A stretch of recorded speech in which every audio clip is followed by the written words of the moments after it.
In my mind, it's a ministry of people. In his field, it's a business of people.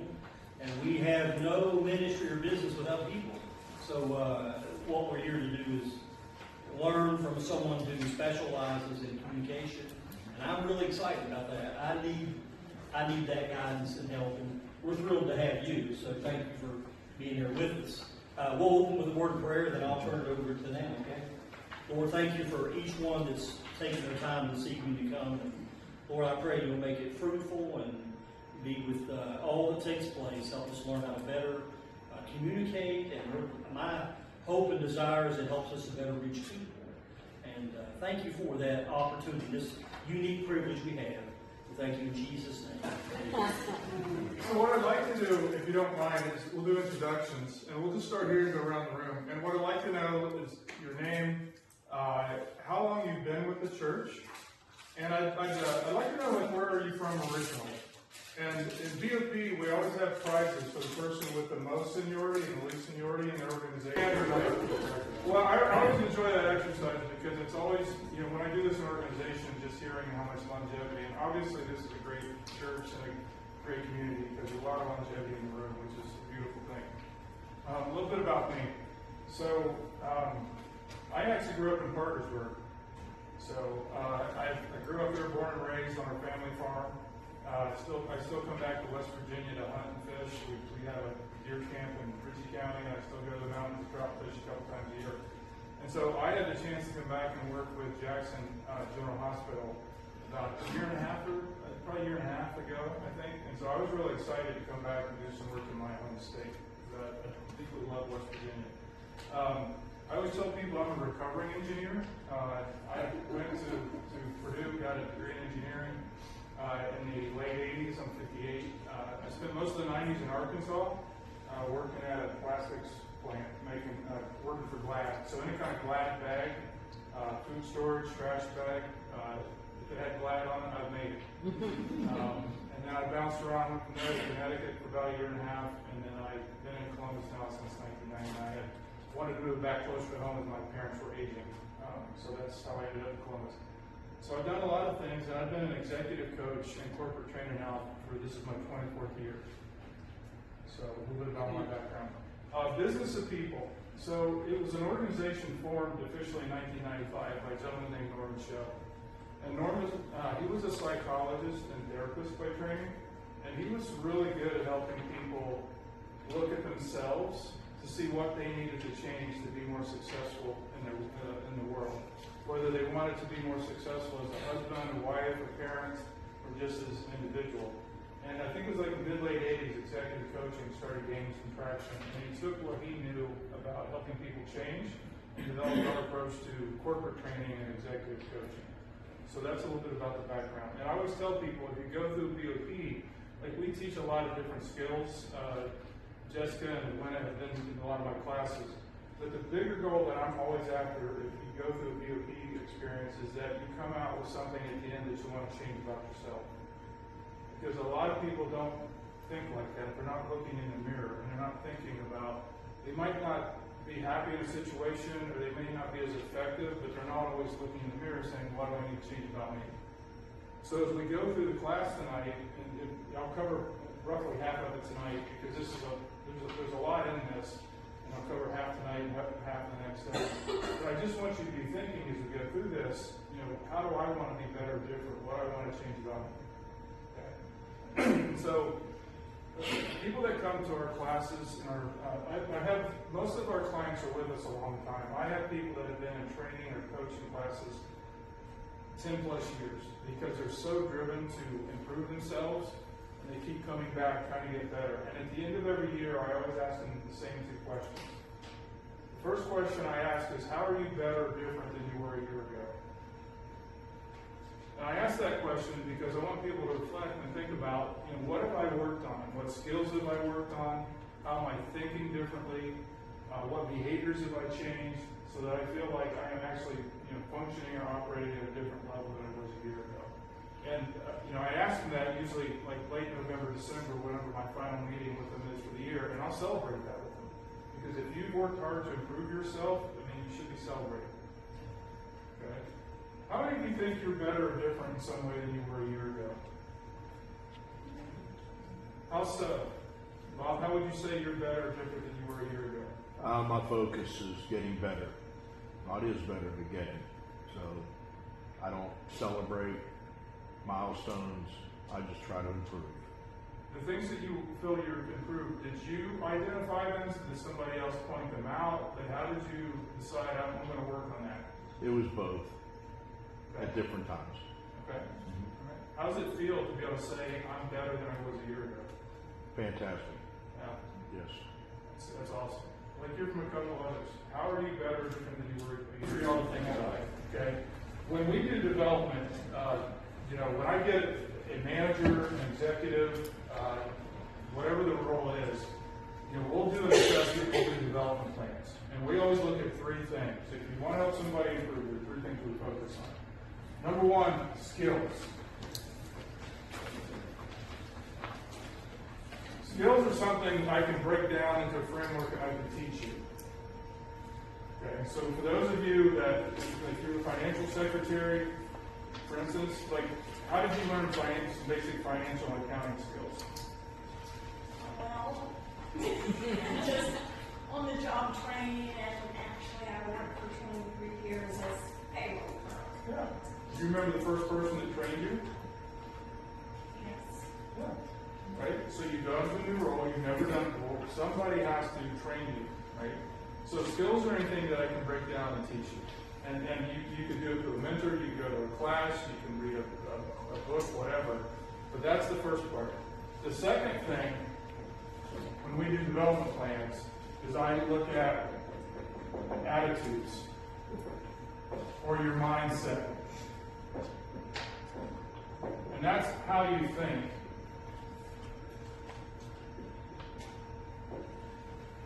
Because sometimes when people step into new roles, they need to think differently than they were before. Maybe they need to think more broadly. They need to think about how this is going to impact other people. They need to think about what my role is different. And it's not always like a negative attitude per se, but sometimes people need to shift their way of thinking if they're going to be successful. I'll give you just an example from the corporate world. And maybe some of you guys have done this. But if you take somebody that's really good in a role and you promote them, like, it's 100 times easier to be promoted over a group of people you've never met. Okay? Because one day if I'm a group member, and you guys are my peers, and maybe we're complaining about management, and then I get promoted, and on Monday, I'm management. Right? How many have ever done that, gone through that? Right? And we don't sit down and say, listen, you're going to have to start thinking differently. You're not one of the guys anymore. You're not one of the girls anymore. You're going to have to get your head around that, because you'll see people when they move into roles, it's like they've got one foot where they're still trying to be a group member, and they've got another foot where they're trying to be the group leader, right? And trying to be their friend and their boss at the same time. That's hard. It's like you got to put in two different canoes going down the river. And so, we don't often say, hey, you're going to have to start thinking differently, or you're going to have a mindset shift if you're going to be successful in the role. And then the third thing I look at are behaviors. And behaviors are how you act.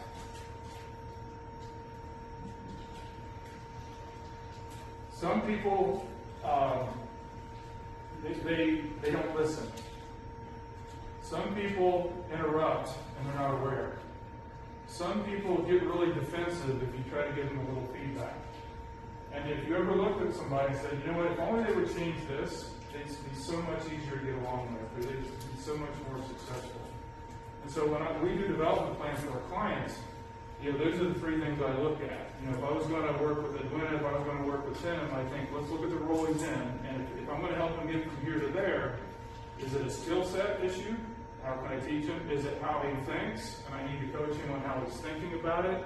Or does he have some behaviors that's tripping him up that I need to help him be more aware of? Okay? And so how many of you, here's something else I want you to think about. If you're in an organization, after a while, everybody has an organizational reputation. They're the good things they say about you. Robert's really smart, okay? Caleb, cares a lot, right? He's very caring.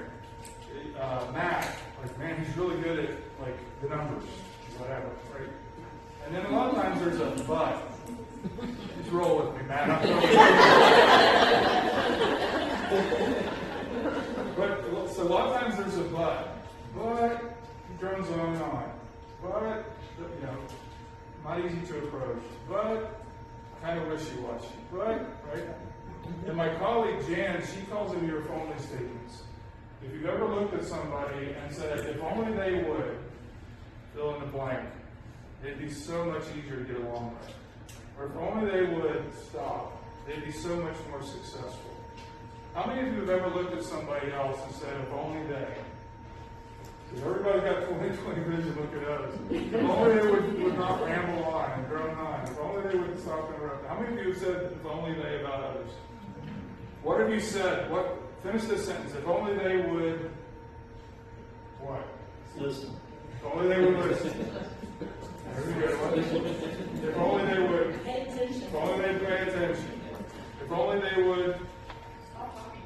Stop talking. I hope you're not talking about me. That's what I get paid to do. Like hear from a couple others. If only they would. Think serious. Think before they speak. That's a good one. What's some others? Be serious. If only they'd be serious. Quit joking around so much. That's a good one. What are some? Sorry? If only they would, let's hear from this side of them. If only they would. Let me focus. If only they would. Let me focus. If only they let me focus. Okay. More open-minded. If only they'd be more open-minded, right? And so, if you're going to put together a career development plan, and I don't care if you're working in a corporation or a company, I don't care if you're a church, I don't care what kind of organization, but if you want to grow and improve, whatever kind of role you're in, you have to know, what is my organizational reputation? What are the good things people are saying about me? What are we call them the taglines, or what are my if only statements? Because if I know what they are, I can work on them. But if I don't know what they are, I wouldn't even know. Okay? If I talk to people that work with you, okay, in the church, or maybe talk to people in your family, or those of you that are working outside in your organizations, and I gave them this, do you know what your if only statements are? Like, what would they tell me your if only statements are?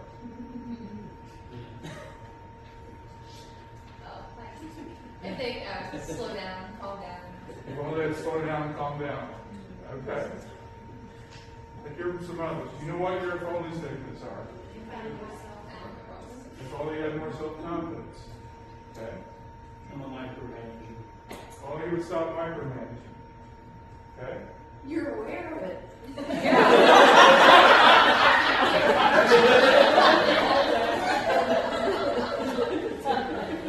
It sounded pretty clear about that. I interrupt. If you interrupt. Because in my mind, I feel like if I don't say it, I'm going to forget it, which I do a lot. So Okay. I do interrupt, and I'm aware of that. People say I'm hard to approach, but Is that feedback that you're hard to approach? a lot of people do feel like I'm hard to approach. Do you know what you're doing to cause that feedback? She's so true. She's been so truthful. I'm here to learn. I have a question. This is now, question for the group. If I notice something about you that I don't think you're aware of, are you open if I point it out? Yes. All right. Just want to make sure that's clear because sometimes that catches people off guard. Okay. But it's just something I want you all to think about because if you walk out here tonight, I want you thinking about how do I want to be better or different? What do I need to work on? You know, is it a skill set, a skill you can learn? Is it a mindset? Like, do I need to start thinking differently?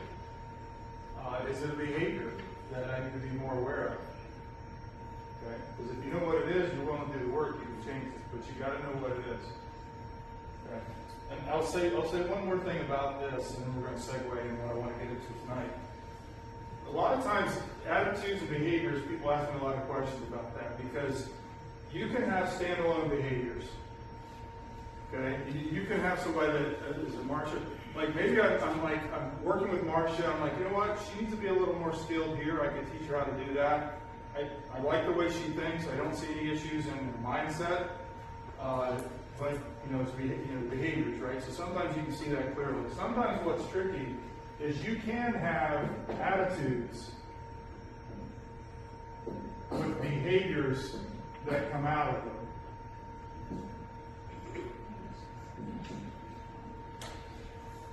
So here's an example. Like I have an attitude towards the speed limit.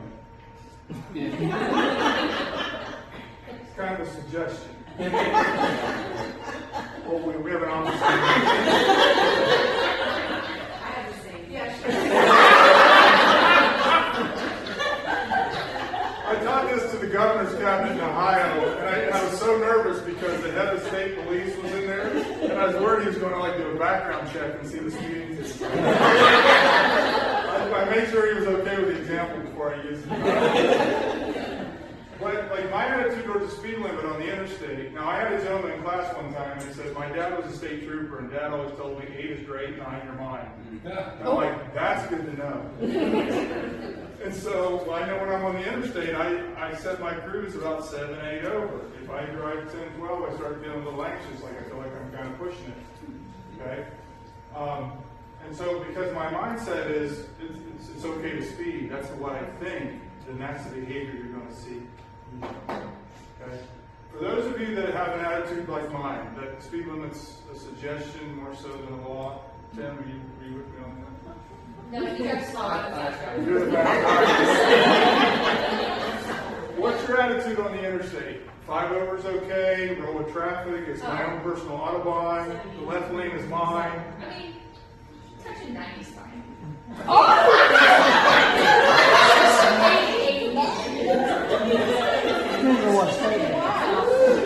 So touching 80 is okay. Alright? What's your attitude on the interstate? Depends on my lane. I had the experience, and then the tickets taught me to stop at the happy age. Now 70, 72, I think 65, I'm good. I'm past the So you reset your own personal speed? Yes, very much so. Okay. Okay. How many of you have gotten speeding tickets? How long did your behavior change?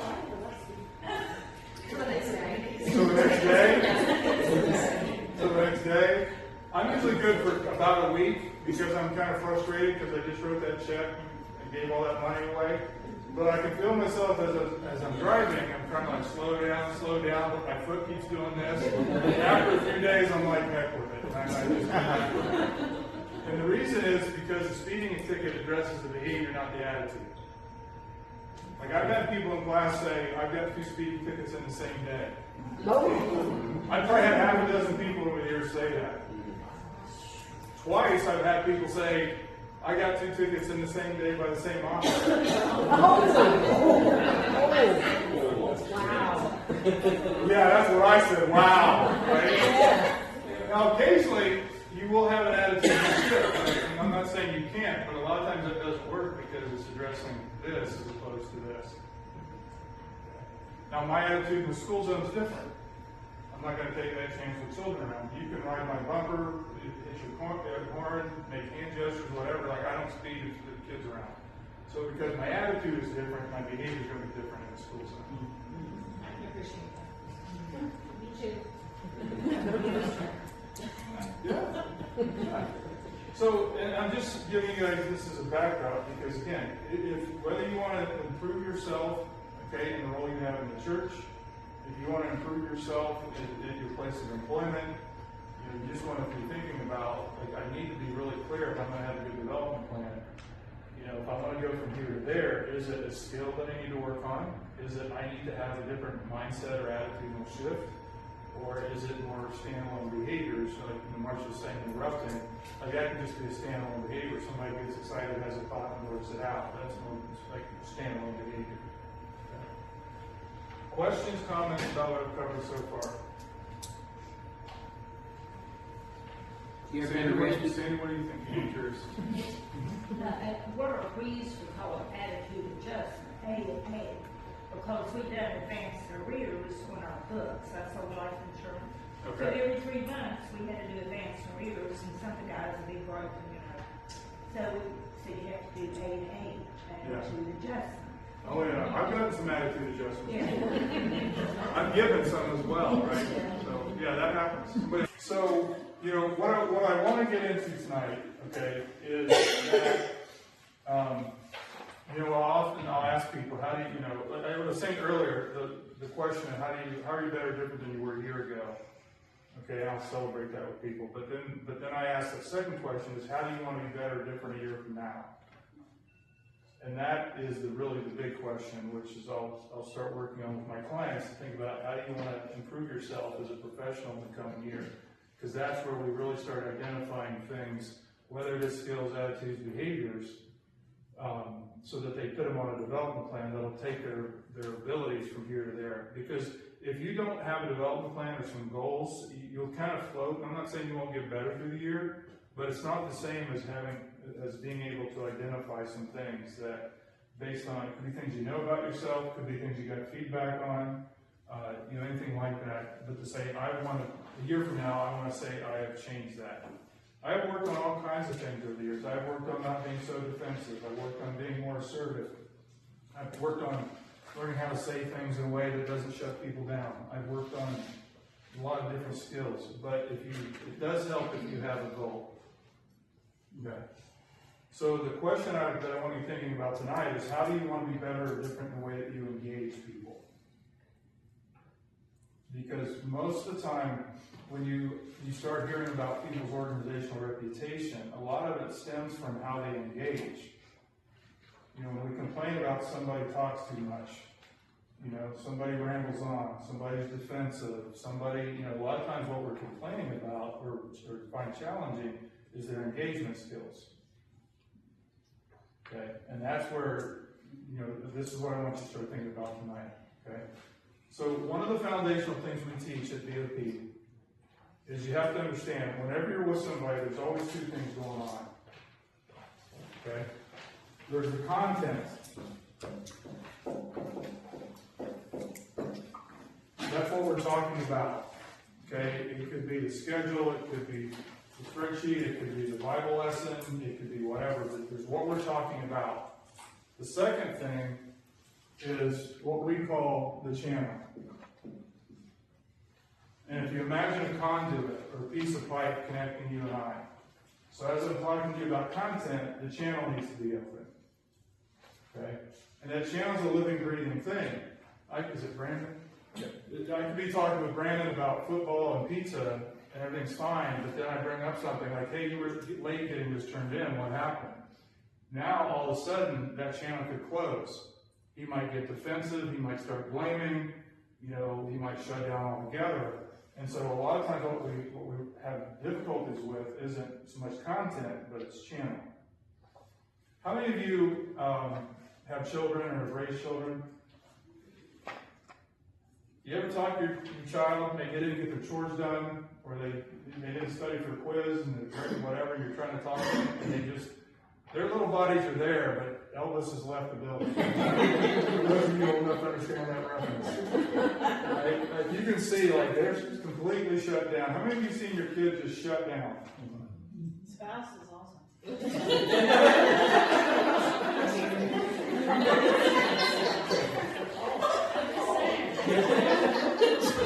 Anything you want to say about that? I'll find out how I need to improve it. Channel's closed.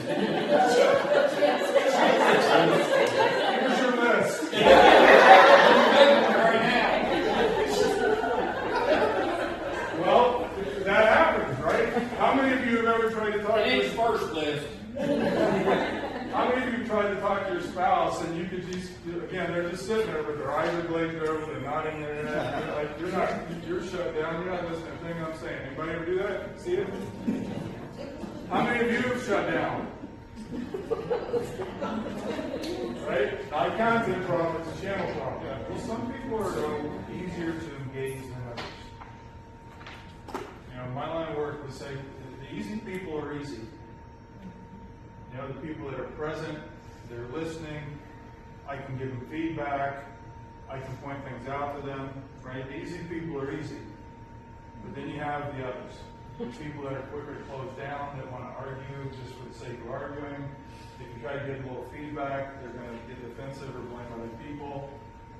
There's just a reality to that. And then there's skill sets we teach on how to address some of that, but I'll probably give you some foundational things tonight.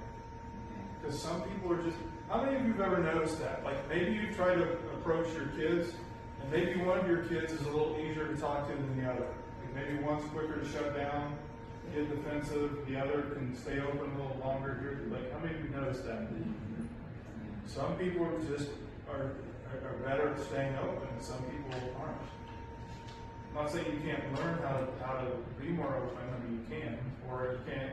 You know, I can teach you like how to engage with people that shut down faster, because there's things you can do to increase your odds.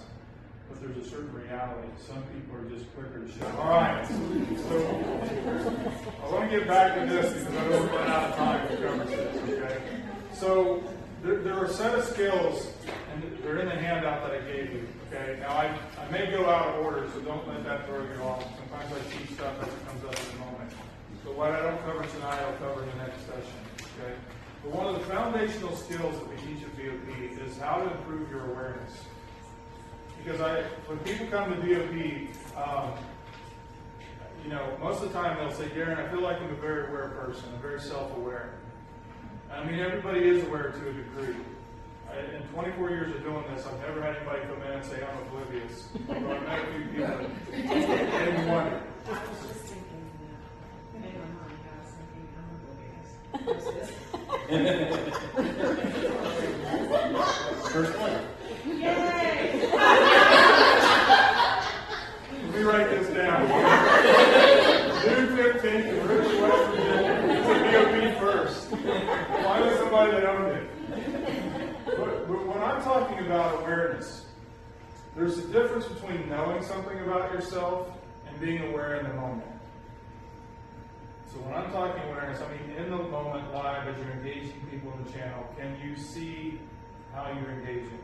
Like there's a, you know, you can say, hey, I know that I drone on and on, I've gotten that feedback. That's knowing something about yourself. That's not the same thing as, oh wow, I'm droning on right now. I can hear myself, I can see the other person's eyes glazing over, I need to like wrap it up. Or, I know that I interrupt, I get that feedback. That's not the same as catching like, oh, I just interrupted right now. Or, I know that I get defensive, I've gotten that feedback, I know it's an issue. Not the same as I can hear and feel myself getting defensive right now as you're trying to give me some feedback. So I just want you to understand, when I'm talking awareness, I'm talking about live in the moment as you're engaging people.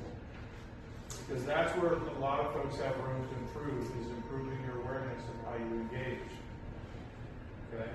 So there's two parts. Head knowledge and then there's heart knowledge. I'm sorry? A lot of people have head knowledge about Christ, but they don't have heart knowledge. Right. That's what you're talking about. Yeah.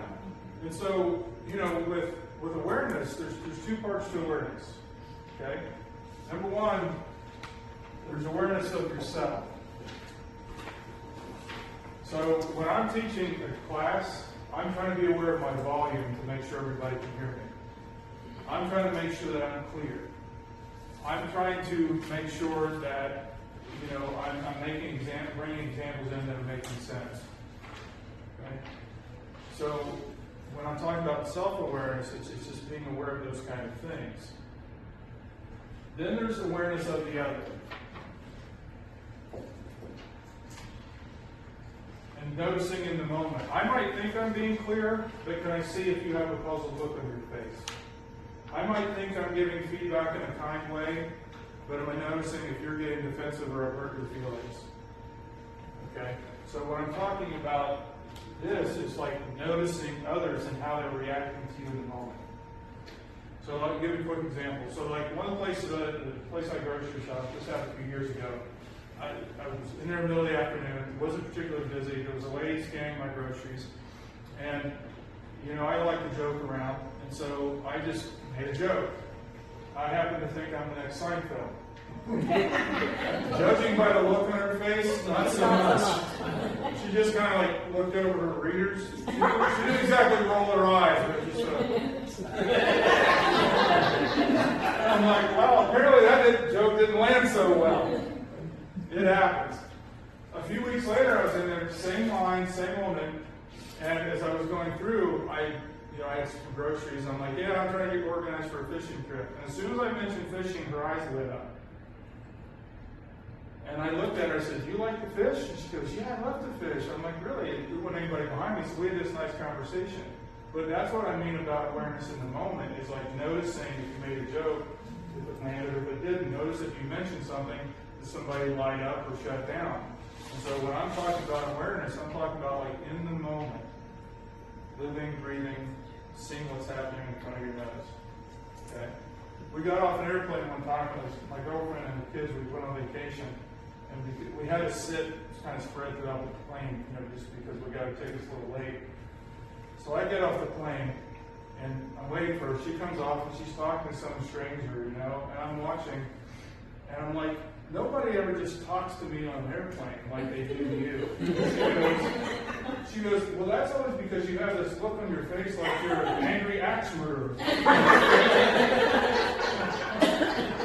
like, well, I guess I need to be more aware of my facial expressions, right? Because, I just wasn't paying attention. Because you can send a lot of signals with your facial expressions.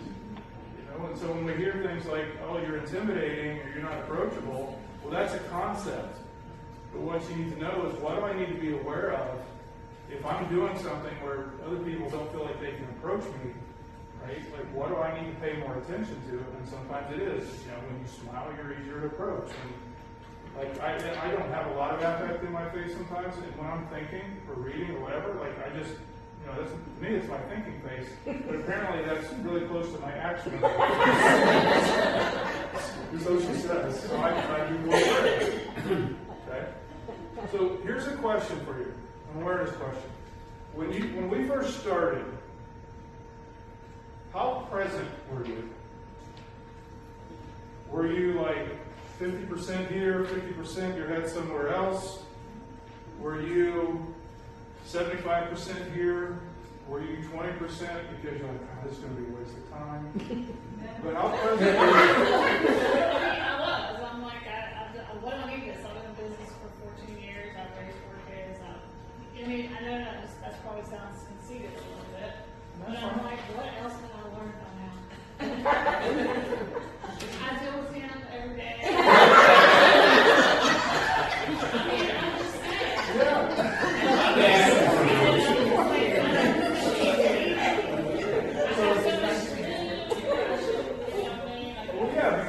Because here's what happens. Kathy. Okay, sorry, my vision's terrible.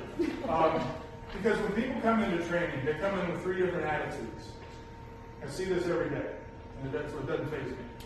One attitude is they come in with, hey, I'm excited to be here. I can't wait to see what I can learn. I have some people with an on-the-fence attitude. It's like, I don't know, I'm not closed. We'll see if this is any good or not. I'll wait and kind of make my own decision once I see what this is about. And then I have some. I'm ready for it. That's Jessica, when she texts me, I'm like, is this a dumb question, but what in the world is this? You did, and I appreciate it. I was just honest. I was like, what the world? I expect it. Well, there's a lot of training out there. It's not all good training. And I'm not slamming other training, and I'm not saying we're the best, but there's a lot. So if you've gone through the I don't know training. anything to compare to, so I've never been to a training. Okay. So let me ask a question for the group. And it's okay, you're not going to offend me. How many of you came in with the attitude, I'm really excited to see what this is about and what I can get out of it? I just want to be pictures of the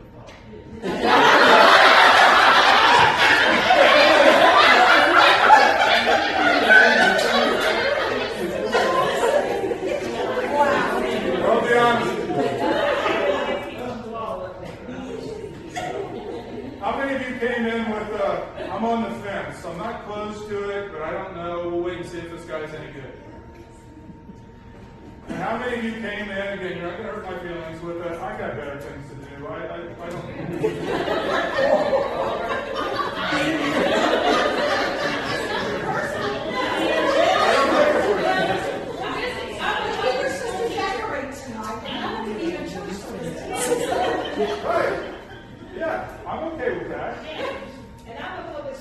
so a lot of this, it's her awareness, and I have to make sure everybody's doing what they're supposed to do, so. Yeah, yeah. So, do you feel like from the way you came in versus now, what are you aware of about yourself now versus how you came in? I'm more open now that we've started and I see what it's like. Okay. Not just, okay, this is the same old thing, so. Okay. What are you aware of about yourself, Jay? I don't know everything. Well, if we know it all too, I can. I'll be honest, I didn't know a lot of things about the people I've been going to church with for 10 years or more. Like, Okay. you know what I mean? Like, I'm learning from them, they're Right. learning about me, I always say think I know it all or something. All right. You do know how to decorate, so. Oh, wait. It takes all kinds of people to make the world go round. But I just, like I said, it was a time thing. I'm like, Oh, yeah. That's why I don't take it personally. Like, I get it. And then I was like, we really should go. I'm like, of all people, we should would be the same.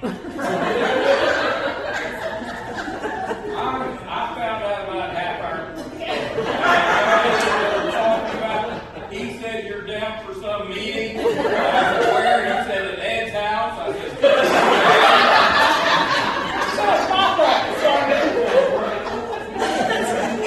I'm not as good as they come. You made it here. That's right. So I'd like to hear from a few others. If you think about when we started versus now, have you noticed anything about yourself that's different? Do you feel more present? Do you feel like you're listening more? Do you feel like you've relaxed? Maybe I've irritated you. But like, what have you been aware of about yourself from the start to now? I didn't really think I'd come here and learn anything, but I am open and desiring for help. Okay, so you've become more open and So kind of. I'm really listening and watching. Okay. I'd like to hear from a few others. Like most church services, I feel like you're addressing me. Good. I've had issues. Everybody does. I just not everybody owns it. I want to know something. When somebody tells me something, well, explain it to me. I've always been where I'm telling other people what to do most of my life. Yeah. And I've gone through where, yeah, there's 50 of us in here, there's 50 different ways we can do things. Right. But here's my way, and here's the customer, what they're expecting to see. Right. And so that's, it's instilled in me when somebody says, here's what I want to do. If I don't know, I want you to show me, I want you to explain it to me. Yeah. And I have trouble dealing with that sometimes. Yeah. Well, you've got to learn how to, it's hard because you're talking about content, but you've got to pay attention to the channel at the same time. And if there's a channel problem, you can learn how to manage it. I just met with a physician earlier today who's gotten some negative feedback. And in talking with him, I can tell, he's not paying attention. He's conveying information to his patients, but he's not using any kind of awareness of others. He's not seeing if he's confused somebody. He's not seeing if he's shut somebody down. He's not seeing if he's, made somebody mad by the way he's spoken to them. Because he's like, I don't understand why I'm getting this feedback. He really, and I'm going to be working with him on trying to improve his awareness of others' life in the moment and how they're reacting, because he is mystified. He doesn't understand why he's getting the feedback. But I don't think he's paying attention. I think he's all in his head as he's talking about, he's looking at the x-rays, looking at whatever the test results, and he's conveying the content, but he's conveying the content like this. And so he has no idea how the patient's receiving or reacting to them. That's why awareness work is so important. Most of them, you see them on the iPad while you're talking, so you figure I can go home and Google this myself. That's really what it is. Sometimes. All right.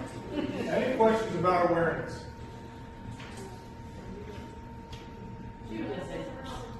I was just going to say, when you were asking that, when we spoke earlier, I noticed how engaged you were asking questions about me.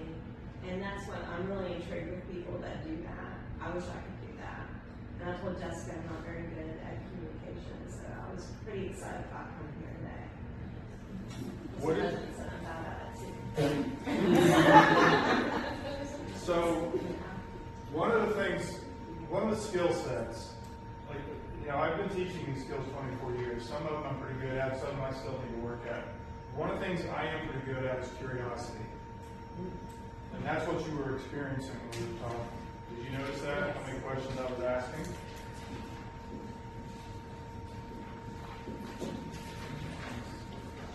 Curiosity is a skill you can develop. And you, how many of you know people that are curious? And then you know other people that you're like, I wish you were more curious about what I was saying. Right? Like they just don't seem to have any curiosity at all. Is there somebody you're thinking of? Yes. Are they in the room? No, they're not. I was just curious. I got put her on the spot a little bit. Family, friend, somebody you work with? I hear that a lot. I wish my partner, my husband, whatever, was more curious. Yeah, because curious people, you know, they help you feel cared about. You know, they help you open up. You know, they make it easier to talk to them. And so, you know, like for me, I call it my spark of curiosity. We'll be talking, and you might say something, I'm like, huh, wonder what you mean by that? Or, huh, that's kind of interesting. And so I will feel that I'll have some internal awareness where I'll feel that spark of curiosity, and I usually follow it. Or I call it my sense of wonder. Like, huh, I wonder what you're thinking over there. Or I'll see facial expressions because I'm a professional facilitator. So if I see a look on somebody's face, I get curious, like, oh, I wonder what they're thinking. I saw that look, or somebody raised an eyebrow or whatever. And so I get curious about that, and I follow it. So when we were talking, and you know, somebody mentioned you were in that picture, and we started talking. I think I mentioned I had relatives who've been in law enforcement. I was just I was really curious. I enjoyed the conversation with you. Is there a difference between curiosity and just nosy? Well, most of the skills, I appreciate the question. Most of the skills aren't always good. I'm not saying always be curious. I'm not saying never be curious. Use your awareness. Because if I start getting curious and I can see people start to shut down, I know to like back off. But in the situation, Julia. With Julia, I noticed as I started asking questions, she opened up to me. And we had just a really nice conversation before the thing got started. So it's all, most of this is just like interrupting. I don't tell people, I'm not saying never interrupt. I'm saying be aware when you're interrupting. I interrupt people all the time.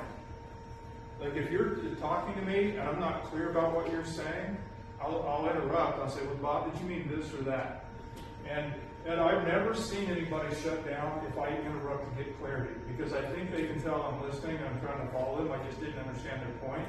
So if I interrupt to get clarity, I've never seen anybody shut down. Now, because I'm a facilitator, I have to interrupt if people get off on tangents or sidebars or whatever, because I have to keep us on the clock. Most people understand that's my role. So if I interrupt somebody to get us back on track, most people don't seem to take offense because they know that's what I'm paid to do. But if I interrupt and it looks like it hurts your feelings or irritated you in some way, then that's when I need to be more aware. And it's the same thing with curiosity. Okay? So most of these skills you gotta use in conjunction with some awareness. Okay? How many of you have felt a spark of curiosity since we started? Maybe you were curious about something I've said. Maybe you were curious about my background, about our company. Maybe you were curious about something somebody else said. Pushing 90, Miss Pushing 90 is okay. You're wondering how many tickets she's gotten. Right? But how many of you have felt a spark of curiosity? But you didn't ask your question. What was your curiosity about? Tim? I was curious what type of engineering role you had, because I'm also an engineer. Okay. I have a degree in industrial engineering. I'm sorry? Me too. Oh, awesome. She'll call you fake. We're pretending engineers. They say. Okay. Who else had a spark of curiosity? What were you? I'm not saying it'd be easy for you to do, but you can say, hey, listen, I really want to hear what you're saying, but you're coming off really aggressive, and it's hard to like really have a conversation with you. So if you notice something about the way they're engaging, I mean, you can point that out. I had to do that a few years ago. My girlfriend, she was turning 50, and I wanted to get her something nice for her birthday.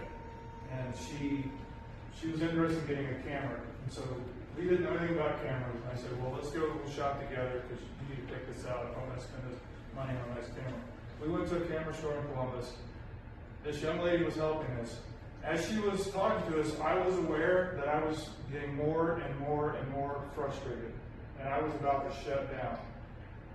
What is happening? Like I was tracking myself. And I realized this woman was talking so fast, like she could teach auctioneers. She was talking so fast, like it was overwhelming. And she was using acronyms I didn't understand. And I was shutting down. Did you give her a card? I did that. I gave her some free coaching in a moment. Because my options were, I thought, we're going to ask for a different sales associate. Because I can't work with this person, or we're going to leave the store and go to another store. But I decided, and I stopped her. Now I have a little bit of training in it, but I stopped her and said, "Man, do you mind if I point something out?" She's like, "I said you're talking so fast." I said, "I can't process all that information, and you're using acronyms I don't understand." And you have to keep in mind, like we know nothing about cameras. Like, so if you want to help us, like I need you to slow down. And I stopped, and she turned a little red, and she started giggling. She said, "I'm so sorry." And she apologized, because I know I talk fast. Because my friends complain about it. And she goes, "I'm sorry." But that was the difference. She knows that she talks fast, but she wasn't aware in the moment how fast she was talking, and that she was shutting us down. So that's the difference between knowing something about yourself and being aware, which is why I stopped. And when I pointed it out, she slowed down. And she started explaining the acronyms for this equipment. We had a totally different experience. So, you know, if somebody else's contact skills, if the way they're engaging is a problem, you do have the option to try to point that out to make them more aware. Okay. All right. Anybody else? Who else had a spark of curiosity? I was curious as to where I would have to go to take marketing classes. And if I'd be able to afford it. Jessica got my contact information. Sir? I'm hesitant to say because I speak all the time, being a pastor, but I guess my curiosity was, we don't do enough training, and we're all busy. So as I've been listening, and as people have opened up, I guess I'm thinking, you know, we need more of this. And we don't necessarily do WANA training or Creation Club training or whatever training. We kind of conglomerate it into this right here. It's very important. And one thing I learned many years ago, I used to be one that hated meetings. And I struggle with meetings even today, just time factor. Right. But I learned many years ago when I was in business that if you take one thing away from the meeting, it's profitable. Just one thing. And if you meet every week, it's 4 times a month, and you gain skills. Yeah. And we have to slow down. So I guess I'm listening as my curiosity is what everybody else is thinking about this as a pastor. I'm not looking for a response. I'm just you're just curious. Just really, Yeah. And you should, after we wrap up, or you've got some time to our next session, get your thoughts and feedback. Because this is stuff, as we go through this, you're like, this seems like it's common sense. It's like, yeah, this stuff is not hard to understand. The trick is being aware in the moment. Because like we talked about at the start, I'm in the business of people, and you guys are ministering to people, and you've got to be good at engaging people. But we don't teach people or help people become better at engaging others. I'll give you one more quick curiosity story, and we'll take a short bio break. We were in a class one time that was on execution and accountability in one of our corporate clients, and I asked people to write down things that were on their to-do list and not getting done. And as we were going around working through examples, this woman, she's like, I've got one. I'm like, all right. She goes, I've been asking my husband to clean the gutters for 2 years. And I said, tell me more about that. I said, how have you asked him? She said, well, I've asked him nicely, and I've asked him not so nicely. And I've tried bribery. I've tried chocolate chip cookies. I've tried tantrums. I've tried everything. And I said, have you tried curiosity? And she looked at me like I had 3 heads. And she goes, well, what do you mean? I said, come up here. And so we did a little role play about, because this happens a lot of times, we get frustrated, whether it's with your partner or at work. We get frustrated, and once we get frustrated, we lose our ability to get curious. And that's kind of where she was. So we did the role play, and at the end, she gave me this look. She goes, all right, I'm going to try this. True story, because we were meeting like monthly for about 10 months in a series of classes. We came back the next month. The whole class was waiting for her. You clean the gutters? You clean the gutters? They were really dying to know what happened. She turned red, and she goes, this is embarrassing. She goes, we dated for a couple of years, been married, 6, 7 years. I've known him for 8 years. She goes, I didn't know he was afraid of heights. Oh. And he was kind of embarrassed to tell me. But instead of just getting frustrated and talking at him and repeating herself, she sat down with him and said, listen, whatever it is, I'm okay. I am just curious. I need to understand why aren't you cleaning the gutters? Like, what's holding you back? And she made it really open and safe. She goes, once I did that, he admitted that he was afraid of heights. And she goes, well, 2-story house, it gave me a totally different, view. And of course, people were like, what'd you do? She said, well, we hired it out. But she kind of felt bad because she didn't realize for 2 years she was trying to shove him up the ladder when he was terrified of heights. Yeah. But that is the power of curiosity. If you want to open the channel with somebody, get curious. Ask them, why do you do this? Why don't you do this? What's keeping you from that? What's holding you back? You got to get curious and not just talk at people and repeat yourself and be like a woodpecker on a log, which is what a lot of people do. Cindy, what do you think? I'm curious. Cindy's nodding her head now. I'm curious. So. I just reminded myself of a couple of times in my life, particularly where one was in a co-worker situation, one was in a college class where we were working in teams, so those were team efforts. And there was a girl in each time, they were different years and everything, but I knew they didn't like it. I wasn't sure why, but it was making it difficult for us to work together. And so during the break, each time it kind of did the same thing. But I asked, could I speak with you a minute? And we went in a private place, and I said, I don't remember exactly, but I've since got the vibe. I know that I'm not your favorite person, but is there a reason? Have I done something that I don't know, or that you are irritated with me or whatever? And we talked it out, and I tried to just ask each person, what, and not say, well, I don't think you're treating me very nice. And I tried to find out what I'm doing that you're upset with. And anyway, I don't remember the reasons, but we will never be the best friends. But we made it up. She understood some things and I understood some things about her, and we were able to work comfortably together after that. And so I've tried to do that with people that I feel like there's a little edge there, and just.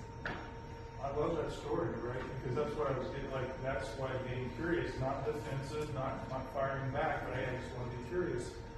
And I did it privately with them too, so that we were, making that person embarrassed in front of other coworkers.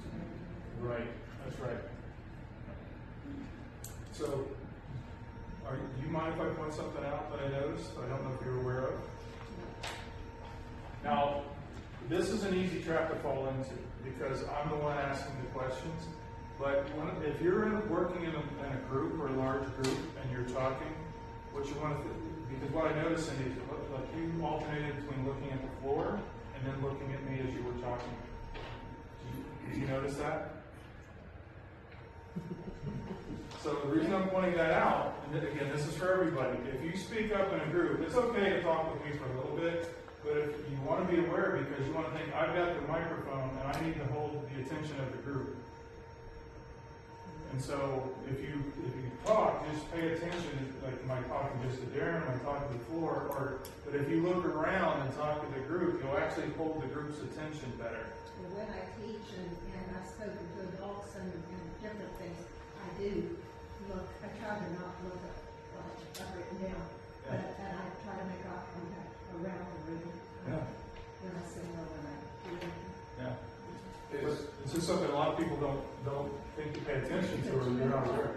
Why I do that when I'm talking to someone, because I know I have especially with my family victim, that I go into too much detail and I'm so afraid anymore that I'm going to irritate people and I don't want to irritate them, so I don't keep the eye contact. Now, when you're talking to me, I'm looking right at you. Right. But it's when I'm speaking, I look away sometimes because I'm thinking, okay, what are they thinking? Are they irritated by what I'm saying or whatever? But I've always been very sensitive about things. I have about awareness, and I just want to keep the peace. I don't like arguing. Okay. And I've got some family members that aren't shy about it. There's joy, right? Yeah. It's just something, again, talking to me for a while is okay, but you'll see people, what'll happen is that they talk to me for too long. I'm not saying you were talking to me too long. I just want you to do your eye contact. But if you're speaking in larger groups, just remember, while you have the microphone, you got to try to hold everybody's attention. And the best way to do that is just kind of like making sure you're making eye contact with a group of people, not just one person for too long. Does that make sense? Yeah. Does somebody else have a question or comment? I was just going to say that being curious with people is powerful, right? Because it makes them open up, it makes them feel engaged, like a group, whatnot. Yeah. It's so funny. I just sent my wife an instant on YouTube, like a 30-minute thing, and it was the wife asking the husband would you hang this picture frame for me? And I'll get to it later.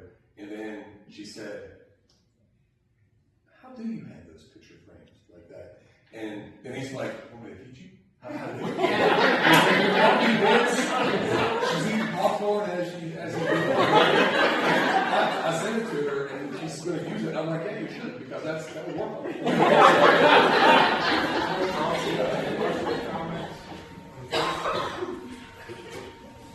In my homework, I do weddings and doing rides and all that. My homework and communicating, I always make it about them.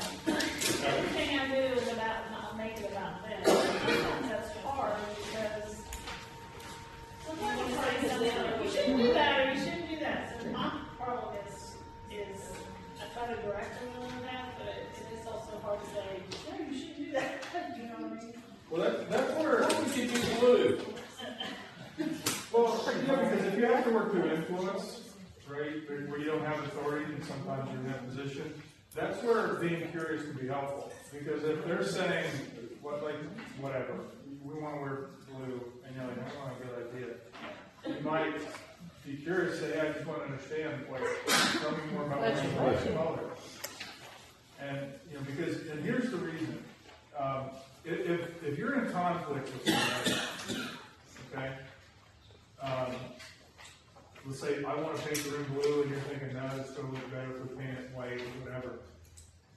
You can either try to argue your point or you get curious about mine. And so if we're in conflict, and we teach a conflict class, one of the biggest things is I'm going to drop my point of view to get curious about you, and yours. And just because I get curious and really try to understand your point of view and where you're coming from, then a lot of times what that does is it opens the channel. Now, I might learn things I didn't know as well. That's always possible. But then I can bring in my thought on, well, here's why I would steer you in a different direction. So that goes back to the customer's always right. I mean, that's one way to go about it. You know what I mean? So there's a fine line. There is. But if you want to try to influence somebody to at least hear your thoughts or ideas, you can start with putting your thoughts, ideas out there, or you can start by putting yours aside and getting curious about them to open them up. But what will happen a lot of times is if I get curious about your point of view, then you might actually be more open to hearing mine. So, I mean, you have options, right? I'm just going to not say anything, let them do what they want to do. Or if I really want to influence them, focus on opening the channel first, and then bring in your thoughts or concerns. She had one time, somebody in the wedding party died the week of the wedding. Okay. So she had to steer them away from making a memorial. Yeah. Check on Yeah. That's hard. That's hard. So I'm gonna try to cover a few more. We're here to like 30. Okay. So I think it's great that we have so many couples in the room because this one will hit home. Listening. Great listeners will make you feel like you're the only person in the world in that moment because they're fully present with you. Right? And so I always tell folks, if you want to be a great listener, there are 3 things you got to master. Number 1, no inner dialogue. You can't be sitting here thinking about pizza or what you're going to binge watch on Netflix this weekend, or getting your best place with your bookie before the next round of games or whatever your thing is. Because if you're not fully present and you're having inner dialogue, you're not capable of listening. How many of you, like a lot of you have children or have raised children, how many of you have had your kids tug on your arm? Daddy, Daddy, you're not listening to me. Mommy, Mommy, you're not listening to me. How many of you, your kids have got onto you for not listening? Right? Kids are great because they're so present in the moment. And when they're present in the moment, they want you present in the moment with them. And they can tell when you're not. And they don't like it. Right? Because if you're having inner dialogue and you're not present, they know it. So the first thing, if you're going to be a great listener, know inner dialogue.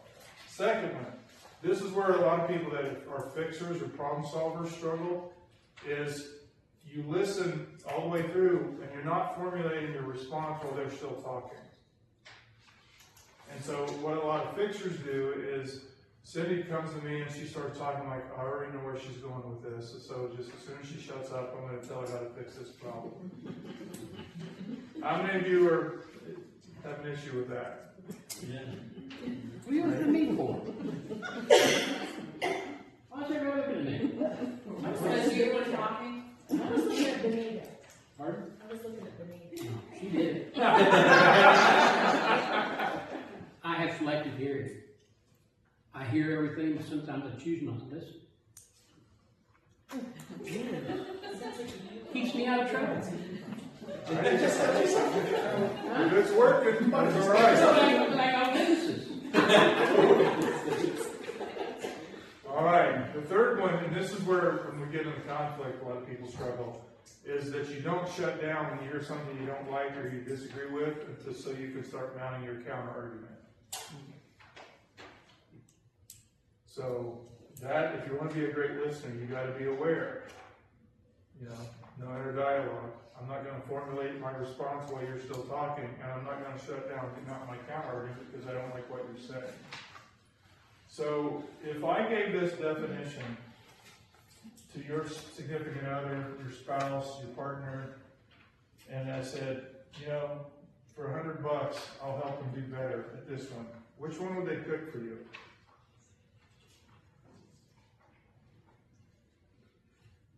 Tim, what do you think she would say? What's the old, an old game show where they'd have newlyweds, the newlywed game? How many of you remember that show? So we'll see. I've already asked her this.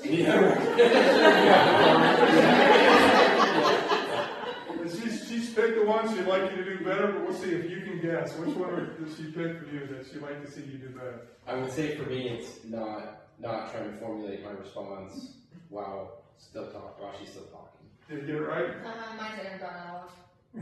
All right, so they win the prize.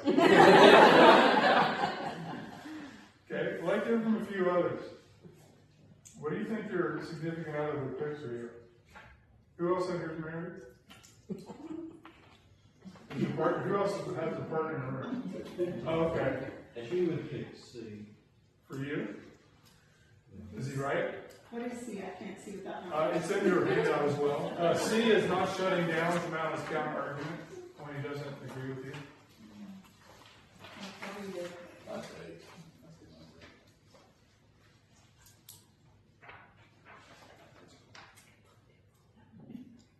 What do you think he'd pick for you? No inner dialogue, not formulating why he's still talking, or not shutting down and not a counter argument? No, we have dialogue. She'd be talking. So which one is talking?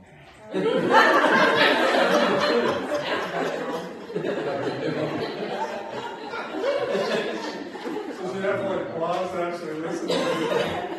Okay. Right. Anybody else? What would you guess if I asked your significant other? Matt, what would Jessica pick for you? Honestly, I think she would probably pick all three, because I think I do all three. I was gonna say, he's actually a pretty good listener. You've not heard my inner dialogue. Yeah,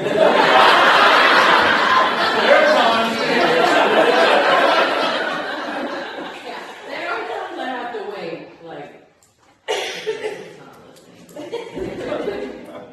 Yeah, you can feel it. My mind's running 100 miles an hour.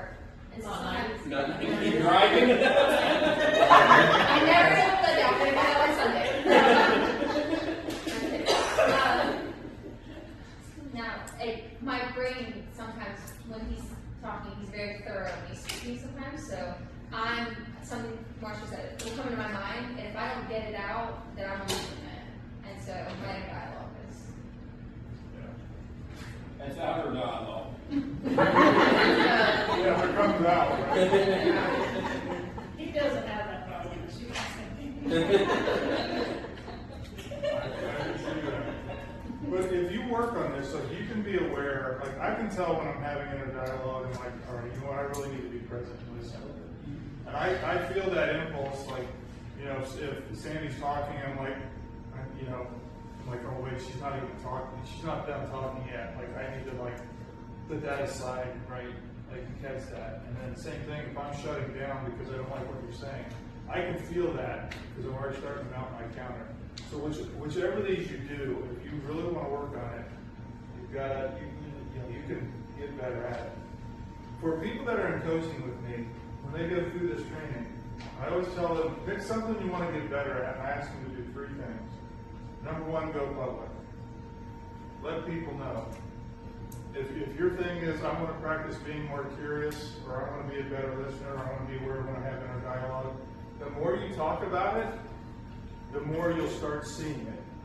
So I always encourage people to tell people what you're working on. Second thing is ask for feedback. And tell people, listen, I'm working on listening and not interrupting.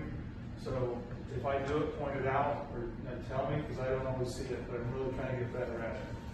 And then the third thing is what we call circle backs, which is after the conversation, if you feel like I didn't do that very well, I'm going to circle back and get a do-over.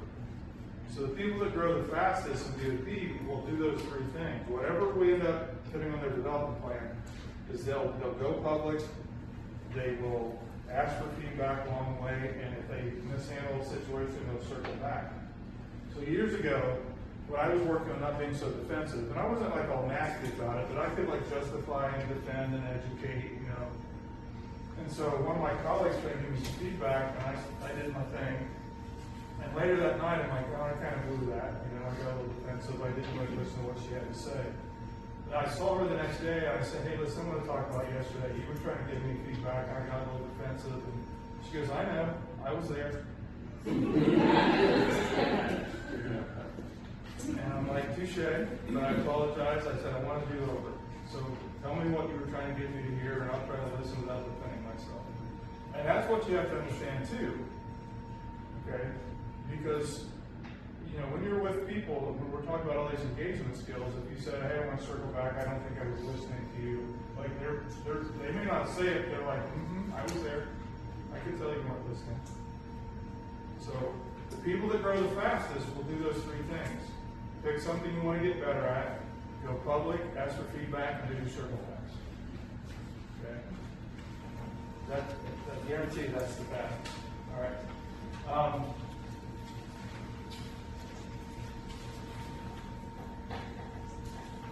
I want to talk about something that Paul was listening pretty well, which is the ability, we call it taking.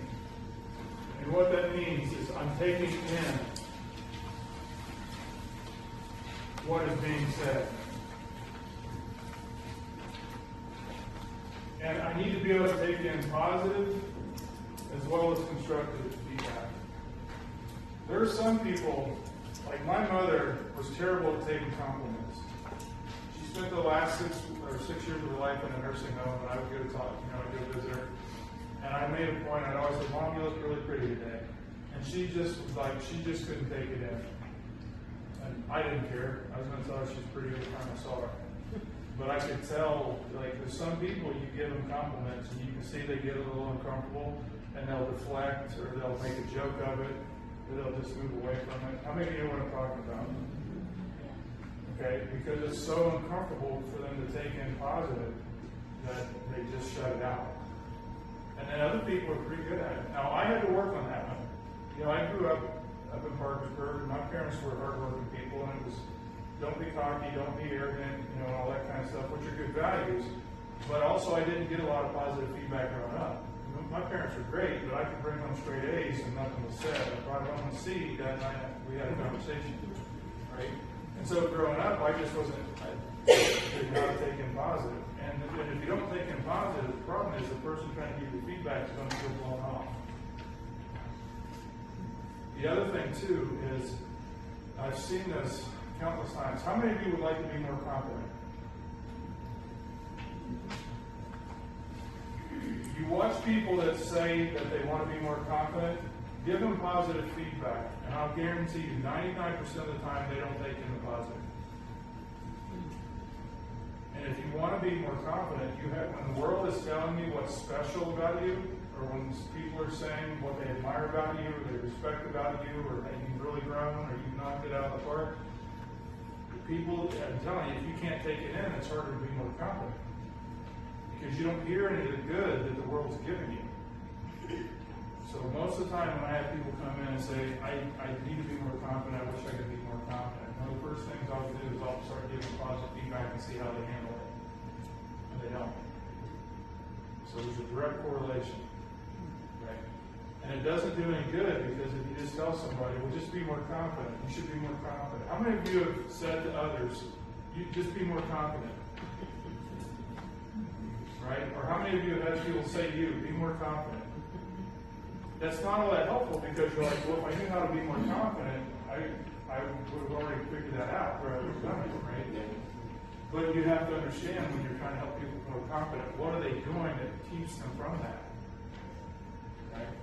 So, for those of you that want to be more confident, write this down. I'm going to give you 3 things.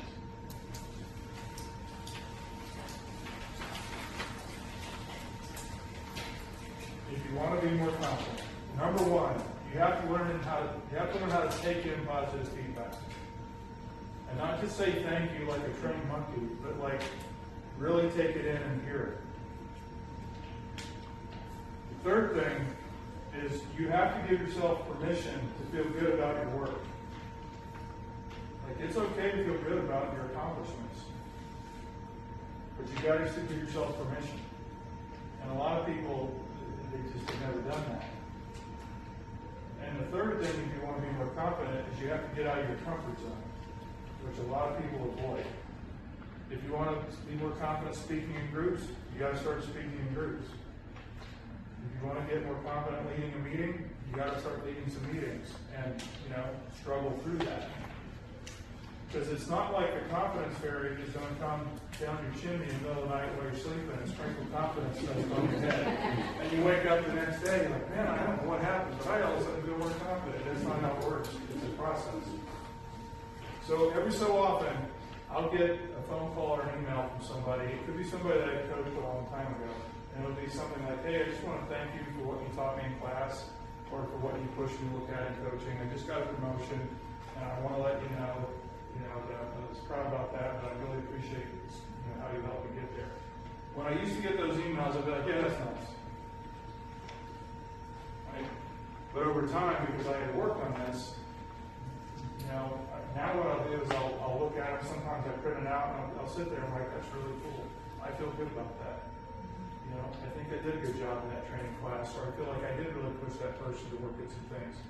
I did some good work here, and I'm allowed to feel good about that. And because I gave myself permission, it's amazing how much my confidence grew. So I'm just giving that because just telling somebody to be more confident is they don't know what to change. What do I need to do differently if I want to grow my confidence? So it's those three things. Take in positive feedback, give yourself permission to feel good about your work, your things you're doing. And number three, get out of your comfort zone. It's the only way to get more confident. Okay. What's the difference between confidence and arrogance? Confidence is when you have a strong sense of your skills and abilities and yourself. Arrogance is when you think you're better than other people. And so, I was always it was always important to me not be arrogant, and so I would confuse that. I didn't want to be arrogant, so I couldn't allow myself to feel good about my work. And so once Norman, my former mentor, helped me to understand that difference, which is why I appreciate you asking the question. You can be confident, you can feel good about your work without being arrogant or cocky. Because there's a difference. I used to shoot a mean game of pool, and I would have better grades at Purdue if I stayed out of the pool room. But I know sometimes when I get a little strut when I'd be around the pool, I'm like, all right, I get a little cocky if I need to dial that back a little bit. I kind of knew when I was getting a little cocky, but that's not the same thing as being confident. Does that help? Yes. All right. Now, it's important to be able to learn how to take in both. Some people can take in positive feedback, but they can't take any constructive feedback. And those are the people that tend to shut down, get defensive, justify, and everything else. If you have a hard time taking in constructive feedback, it's going to be hard to grow. Because you'll be shutting down and defending yourself or making excuses and blaming. And if you've ever tried, how many of you have ever tried to give somebody constructive feedback and you could see that they were open to it? Right? That they can take it in. So it's I'm not saying it doesn't sting a little bit, but they can take it in. And then how many of you have known, there's no point in giving this person feedback because when I tried, they always shut down. That's a person who struggles to take in any constructive. Okay. Questions, thoughts? What are y'all thinking?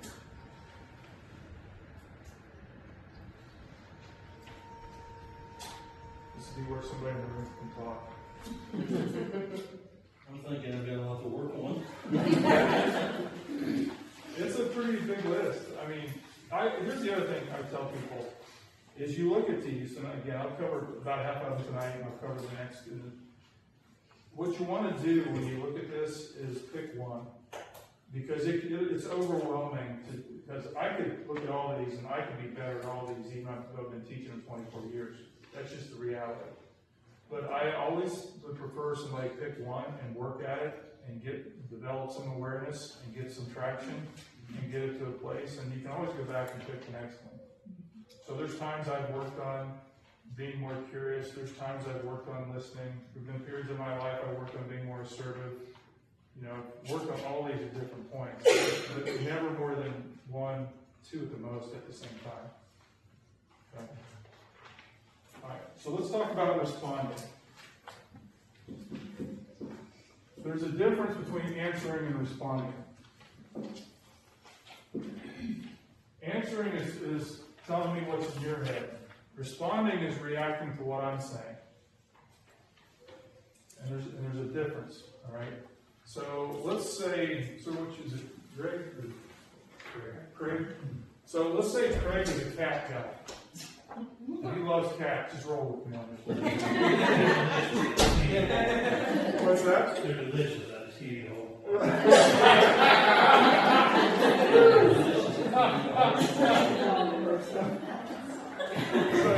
So Craig comes in one day. What? Did we lose our audience over here? So imagine Craig's a cat guy, right? And he comes in one day and he's all excited because he's got his cat named Spike. And he really loves Spike. And he comes in, he's got all these pictures because he bought Spike a Harley Davidson litter box and all these cool Harley Davidson cat toys, right? And so he goes to talk to Brandon. Obviously, Brandon, just looking at, he's obviously a cat guy as well, right? And so Brandon starts thinking about his cat Fluffy. And so he immediately starts thinking about his cat Fluffy, and he starts talking about Fluffy, and he pulls out his phone and starts showing me the Fluffy at a cat beauty pageant. All these little pictures. And he's thinking, we're having a great conversation about our mutual love, cats, right? Not realizing he has hijacked the conversation from what Craig put on the table, and he has made it about him and his thoughts and his cat.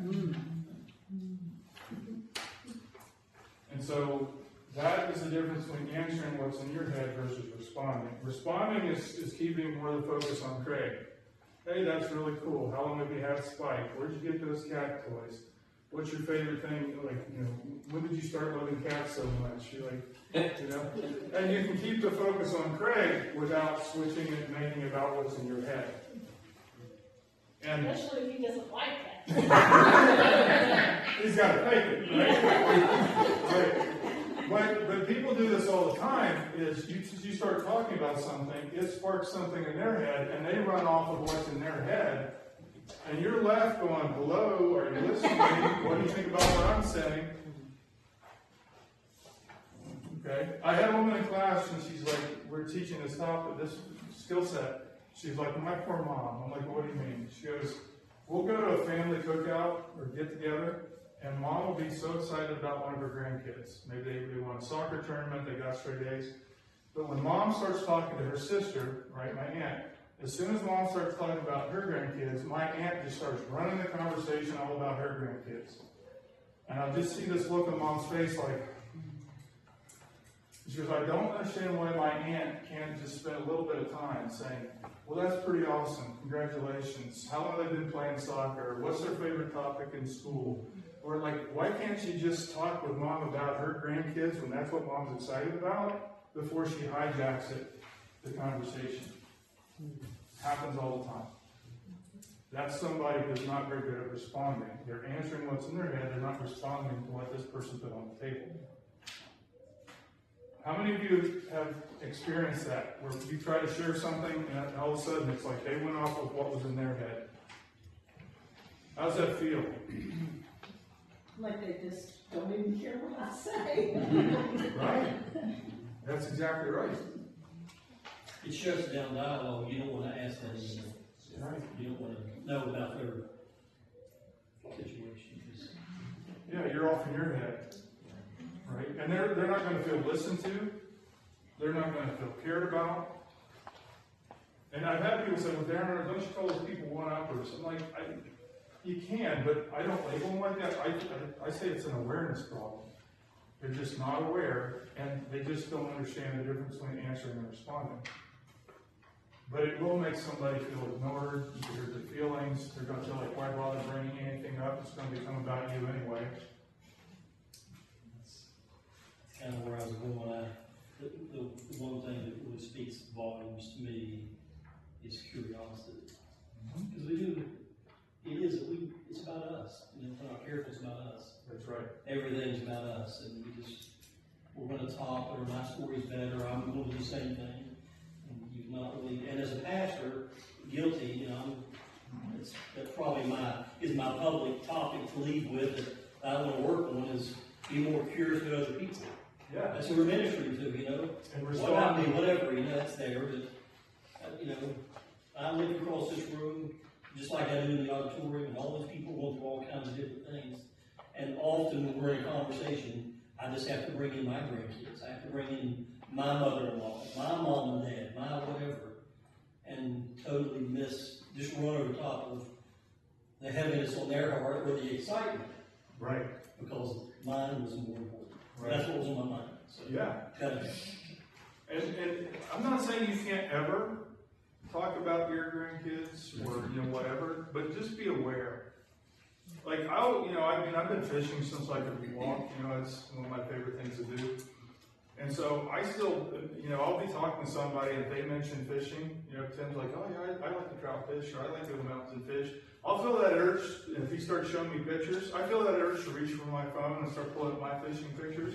But I'll feel that urge, I'm like, well, wait a minute. Like, just spend a little more time, look at his pictures, ask him some questions. And then at some point in the conversation, I probably can talk about where I like to fish and pull out and show some of mine. But I feel that urge, and I'm like, okay, this is the moment I have to be aware of.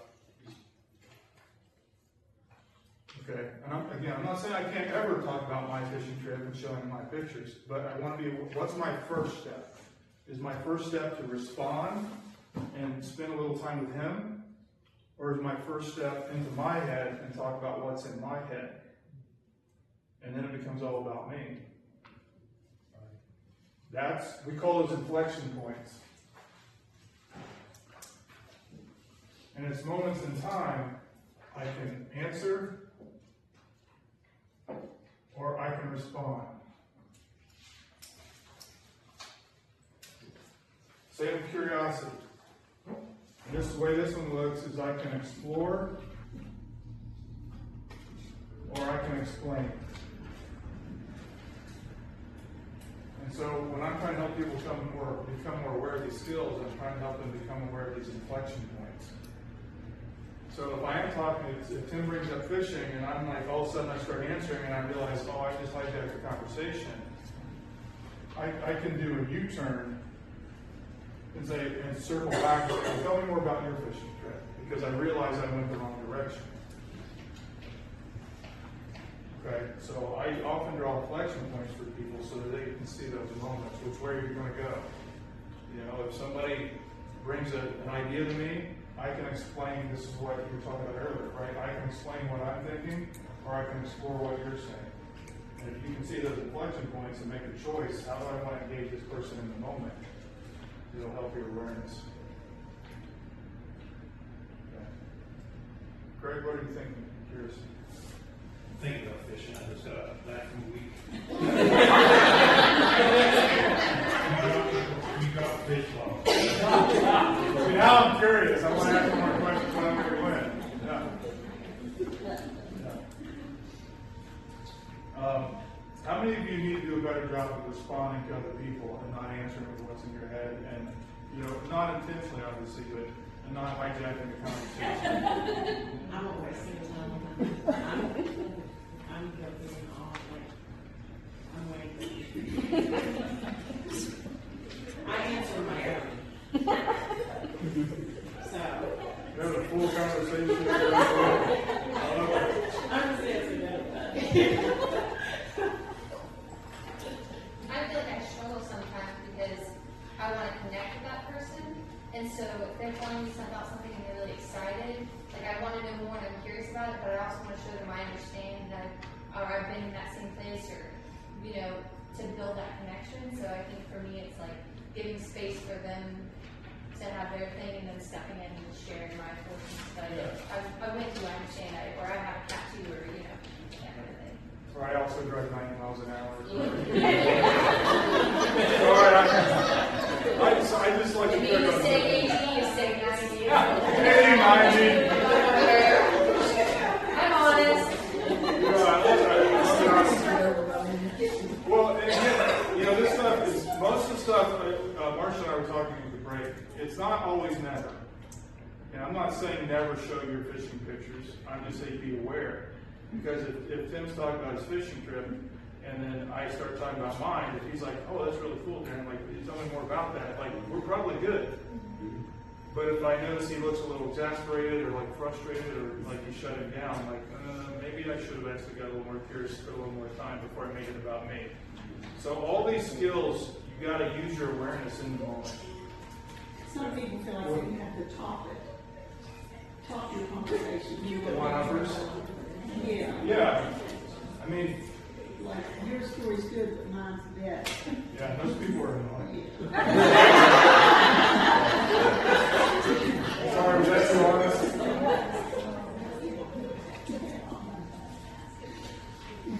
All right, we got energy for one more, and then we'll wrap up. Okay, good with one more? Okay. So, I don't know. We've lost it. They lost it. She said tattoo. I think she said tattoo. Cat, she didn't say tattoo, she said cat. She has a cat too, and a tattoo.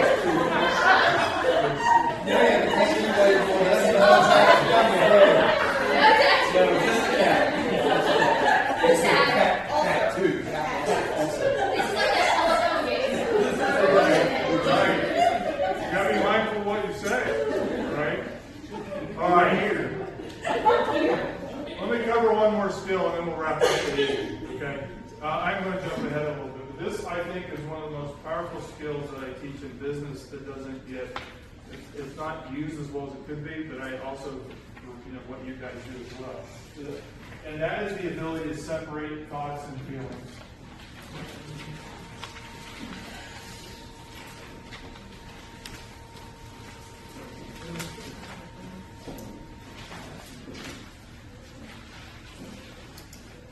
And this is a two-part.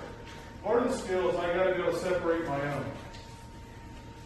Okay, so Edwina and Jessica probably heard me talk about this, but I tell a lot of Norman Chubb stories in my training classes because I knew Norman. I trained under him for 18 years, and I worked for him directly for 16. He was a mentor of mine for a long time, and I've traveled all over the country with him. I've traveled internationally teaching his skills. And at the end of 2017, he wasn't feeling well. He went to the doctor and found out he had pancreatic cancer. And it was pretty advanced. It was in his liver as well. And so we came out, had a staff meeting on December 17th, I think it was, no, the 19th. And he told us about his diagnosis. And he said, this disease is going to shorten my life. And it was a pretty raw conversation because we had all been working together for so long. And there were tears and there was a lot of discussion. And at the end of it, he said, well, I want everybody to get home and be with your families for the holidays. And we'll come back after the holiday break and we'll talk about what next year looks like. I never saw him again. He ended up going to the hospital for treatment, and then something happened. He got an infection and went septic. And we came back to the office on January 2nd for our staff meeting, and Patty, our office manager, came in, and she was just vibrating with anxiety. And she said, I don't know how else to say this, but Norman is going to die today. And we were in shock because I think we all felt like maybe we had a year left with him. And I had a gentleman driving 2 hours from Cleveland to meet with me for a session, and I didn't feel like I could ask him to turn around. So I met with him, and then after he left, I went into the admin office, and everybody was in tears and Norman had passed. So I was in the middle of the coaching session. And we didn't have time to plan, get organized, any of that. And so shortly after his memorial service, we had to come together and decide what are we going to do with the founder of our business. And, we had the consulting side that I'm on. He had a bunch of therapists that he employed, and so, they had to figure out their own thing. And I thought, well, I can't make a decision like this without facts. I need numbers. I need data, And so I went to the admin team and I said, give me all the contracts. I need to understand the price, like what we're charging our clients. We actually talked to a lot of clients and said, we're considering continuing the business. So if we do that, would you want to continue with us? And if not, that's okay. Most of them said yes. We had a few that said no because they only knew Norman, and that's okay. And so once we had a sense of that, I basically built a financial projection spreadsheet that I could forecast our revenue. And on paper, when I got our thoughts organized, it looked like we had enough business for another 12 to 15 months. After that, you couldn't see that far out.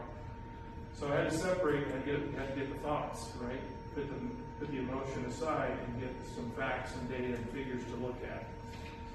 Once we had the financial picture, I had to sit with my feelings for a while. And I said, well, I could go two ways here, right? One is we continue the business without our founder. That's probably going to be exciting. It's probably going to be scary. It's probably going to be frustrating. Worst comes to pass that if we couldn't continue a year and a half down the road, we had to shut it down, I would feel sadness and disappointment. Okay? So then I sat with the other option, which is we close down the business now, we scatter to the wind, we go get jobs. One of my clients offered me a job and said, we have enough work here if you want to work here. So my anxiety went down because I had a parachute. But when I thought, how am I going to feel if we close this down now? And I knew as soon as I was sitting with that, I'm always going to wonder what if, and I would have regret for not trying. And I thought I could live with the sadness and disappointment of failure a lot easier than I could live with regret for not trying, right? And so that's how I made my decision. And everybody on the team they had to look at the thoughts and the math, and they had to sit with their feelings, and how are you going to feel if we continue, and how are you going to feel if we shut it down?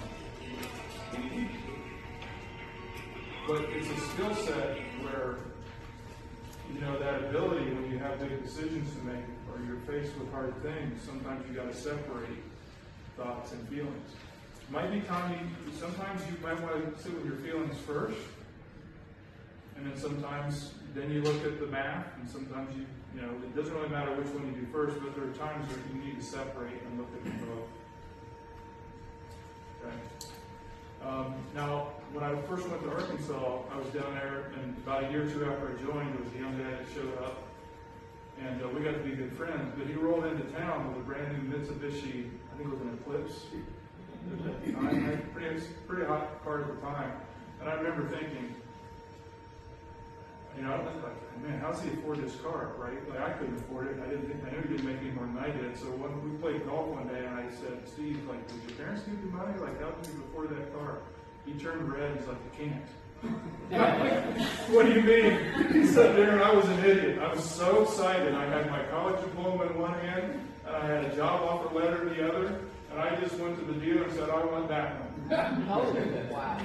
Yeah. He said I didn't have no price or financing. I was so excited. I got swept up, and I made an emotional decision.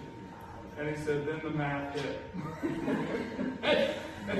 It wasn't long after that conversation he traded it in for a used Ranger pickup he could afford. But he made an emotional decision and didn't organize his thoughts. But it happens. How many of you have made an emotional decision and later you're like, oh, I wish I would have slowed down and think about that? What was the decision? Do you remember what it was? I had one guy say it a second marriage, but that was not true. Anybody make an emotional decision? Like, what was it you made an emotional decision about? You wish you'd have slowed down and organized your thoughts. I was eating out on a truck one time. Out of the Lord's will is what I call it. I wanted it. It was a friend of mine. He traded it. I didn't need it. I couldn't afford it. And I had to pay for it for 2 years. And then God bailed me out. And I scaled down and everything worked well. Right. But it was 2 years of misery. Yeah. Just to drive that truck. Yeah. What a waste. Right. The one I bought was half the price and it did the same thing. Got me from point A to point B. That's right. Right. Anybody else ever make a decision later, you're like, oh, that was an emotional decision. Should have thought that one through a little more careful. I'll bring this up only because I think it's one that we can all share. That little doggy in the window. Buying that pet, in the long run, never regret. I'm not going to go into my whole stories, but just as something that we can all relate to. Yeah. So I'll pass that. Yeah. And so there are times where, you have to separate your own, right? Make sure you're making a good decision. And then there are times where you have to help people separate theirs. And I teach a class on change management. where if you're leading change or facilitating change, because whenever you present change to people, they're gonna have thoughts about it, and they're gonna have feelings about it. And so it's really helpful to understand, because sometimes people get them all mixed up. And there's two different questions. You know, if I'm presenting change, it's, Bob, what are you thinking about this? If I ask you what you're thinking, I want your brain. You know, look at this, you know, does the math look right? Does the timing look right? How do you think people are going to react? What's your, what are we missing? But if I say, Bob, how are you feeling about this? I want this. You know, and sometimes people aren't used to that question. They're like, well, I think it makes sense. No, Bob, that's not what I'm asking. Well, what do you mean? How are you feeling? I've had people look at me like I was speaking French. They're like, well, Bob, are you excited, scared, nervous, happy? Oh, feelings words. Yeah, I want to know how you're feeling. Because I'm trying to help him separate his thoughts from his feelings. Now, what you got to be careful about is I've seen people, if Bob says, well, I'm a little nervous about this. Well, don't be nervous, and here's why you shouldn't be nervous.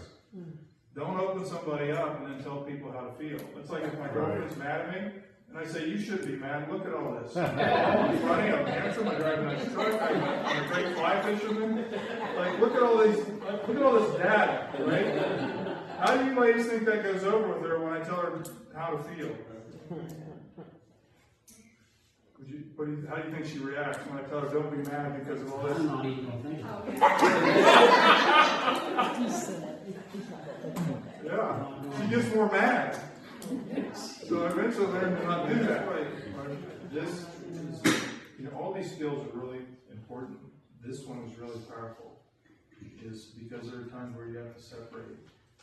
I want to look at this way, and then I need to look at it that way. And sometimes I do things because the math makes sense, and sometimes I do things because it feels right.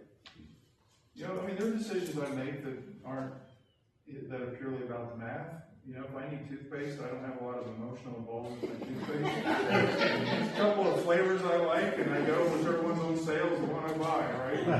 So some decisions are all intellectual, and then some are a mix of both. And it's just a skill set to really understand, both for separating your own and sometimes helping others separate theirs. And I can imagine in the work that you guys do, taking care of your people and stuff, there are probably times you have to sit down with people and it's a good way to do it. Say, well, let's separate thoughts and feelings. Or let's look at one and then let's look at the other. That's what I think it's an incredibly powerful skill set. That one. The problem I have, I totally understand this. It's helping me a lot. But there's, you've got the personality factor. You have the type who are really strong and aggressive personality type. I had this training and I work in a toxic environment, so I'm gotta go back to work in a week, and I'm just like, this is toxic. And there's a lot of strong personalities I work with. I'm not a strong personality. I'm very timid. And the feelings, my feelings are hurt very easily, right? When you got somebody who's aggressive, yelling in your face, you can't get a word in edgewise. And you're like, so why are you feeling this way? I can't do that. I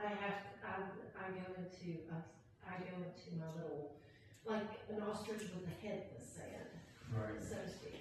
Yeah, you shut down just to be able to cope with it. Or like if I speak to somebody, I'm like, hi, how are you doing? And they look back at me like, walk on, kills me. Absolutely kills me. Yeah. So, and I'm like, okay, stop it. Who are you thinking to speak to you? You're nobody. They should not have to speak to you because you're you. So you try to, so I did that, getting out of your head sort of thing. And it just shut down. Yeah. And I just go to my little corner and get into my car, it's my favorite place to be, by myself. So, what suggestions do you have for people got a few options, right? Because you're not gonna be able to change them. What you could work on is trying to strengthen yourself so you could deal with them more effectively. So whether that's through the church or, through some counseling or whatever. So. Somebody here, I want to clarify that, somebody here is SpongeBob. Right. No, I mean, yeah. But the reality is, because you're not gonna be able to change them. So you either find a way to strengthen yourself so you can deal with them, or if it's, if you get to the point where you're that unhappy, you leave and try to find an environment that feels healthier for you. There's not a ton of options, right? It's either strengthen yourself or find a better environment. And that's okay. You're welcome. And sometimes people are just made, yes, you just gotta. Learn, get yourself to sneeze on the man.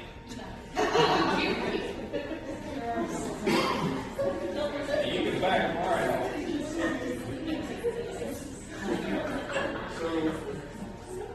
That's good. All right. Well, so let me say a couple things and then we'll go ahead and wrap up for the evening, okay?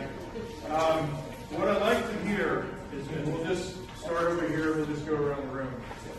But if you think about the skills that I've presented so far, and if you were to think about, man, if I wanted to put something on my personal development plan, and where I want to be better at this over the next 3 to 6 months or whatever, what is it that really you want to work on? Is it just being more aware and developing self-awareness? Is it being more aware of others and how they're engaging you or reacting to you? Is it I want to be more curious and see that inflection point? Is it I need to work on better listening or taking in what's being said, taking positive or constructive? Is it responding or is it separating thoughts and feelings? We'll start here and we'll just go around the room. I would say no winning battle for me, right? I think it's, well, I guess they're kind of related, but not, what was B under listening? Not formulating a response while they're still talking? Yes. So that, somewhere between that one and not taking on the conversation and attempt to relate. Just being able to listen and be more present in what they're saying. Okay. I think I feel like I work on all these things, like you said. There's so many aspects, but I think the one that stood out a lot to me is the responding one. Because I think, especially for my job, I'm an occupational therapist, so we try to use like therapeutic use of self and like connect with people and these different things. But I think sometimes I do that too early in a conversation, so let people have their place to let me respond to them, not just answer. And what I'm going to ask people to do, just to get us out of here a little quicker, is just say, like, responding, separating thoughts. Just say it real quick and go around the room. Okay? It's okay. Taking positive or constructive or both? Both. Okay. One. The first time, it was awareness. When I took the class the first time, I think responding is what I'm working on now. Okay. Listening and responding are neck and neck for me. Okay. Saying probably not formulating a response. Okay. I gotta get more curious. Responding. I separate thoughts and feelings. Yours or help others or both? Probably mine. You can help me. Okay. Listening and responding. Okay. There's a lot, but I think awareness and then also the not formulating something while somebody's talking. Okay. Taking in what I've said. That's a good goal. Let me know how that. Let me know how you do that. The full spectrum, it's a process. It takes time. And the number one thing for me, I don't think it was talked about, is I have to show an element of being genuine. I cannot be seen as being disingenuous. That is not a forced issue. I don't take a little too longer. One last thing. In time, through that process, being genuine will come. The warmth will come off of me, and the other people will be hopefully be receptive. I passed that. You good, Bob. Responding for me. Responding, hearing and acknowledging. Awareness and Responding and being balanced. Responding, but, how do I say it? No, listening, not responding to what I think I can. You know what I mean, responding by really listening, Yeah, really caring. not just halfway listening and responding what I think I should say. Yeah, I'm part of hearing, so listening, we'll skip that and go to curiosity. Curiosity and responding. Separate thoughts and feelings. 10 minutes being said, they're both positive and negative. Okay. There's a lot to choose from in that word. Listening. Listening specifically to their dialogues. I know you said one, so I have to say curiosity. I feel like it's linked with number 4, taking what's being said. Mine's awareness, self-awareness. I'm just gonna start at the beginning with awareness. Start with all the word Nothing wrong with that. Responding. Curiosity. I say awareness. Ditto, Robert. I don't know what Robert says. Listen to the wife.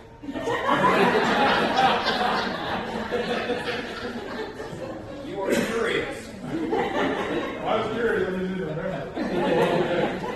So, we had this class one time in another company, and I had them all day, so we went through all of them. And we came back for class number 2, and it was kind of funny. This gentleman said, he said, "Boy, I really enjoyed that first class." He said, "You should have warned me about that handout." I'm like, "What do you mean?" He said, "When I went home, I set that handout down on the coffee table, and I left her on errands, and my wife found it. And by the time I got home, she had highlighted every one that I So, be careful where you leave your handout. That's the moral of the story. Well, she brought her highlighter with her. You're kind of stuck. You're kind of stuck. All right? Homework between now and the next session. I want everybody to do 2 things. Number 1, just go out and try to pay attention and notice if the channel's open or closed in your conversations. If you're talking to your family or your kids, if you're talking to friends, if you're talking to people at the church or at your job, noticing is the channel open or is it closed? Their end or my end. I can see the channel first. And then anything that you feel like I was more aware when I wasn't listening or I was more aware of separate whatever. But like just where you came back, like, wow, I got a couple of examples. Because you got to go out in the world and look for this stuff. Okay? I just want you to bring back examples of that. What was the last one? What was the last one? Well, just try to come back with examples where you feel like you were more aware of something based on what we covered tonight. So I was more aware of that I didn't respond, or I was maybe more aware when somebody else wasn't responding to me, or just any of these. But if you're out in the world and you're like, oh, that was a DOP moment, just bring those back. Okay? Feedback. How do you guys feel about tonight? Good. Was this helpful? Yes. Good. I really enjoyed it. I appreciate the invitation to work with you guys. I've been really proud to come back to my home state to do some work with some of my folks. So thank you. Look forward to the next time. Hope you all can make it second.